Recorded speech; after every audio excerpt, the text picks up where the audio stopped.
Jednou ze základních věcí, které je potřeba sledovat, je seřízení vřetene vůči spodnímu noži. Pokud je tady velká mezera, vřeteno trávu nestříhá, ale pouze ji žvíká, tak jako tento testovací papírek.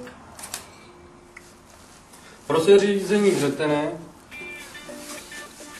jsou tady dva nastavovací šrouby, jeden vlevo a druhý vpravo. Na každé straně šroub lehce přitáhněte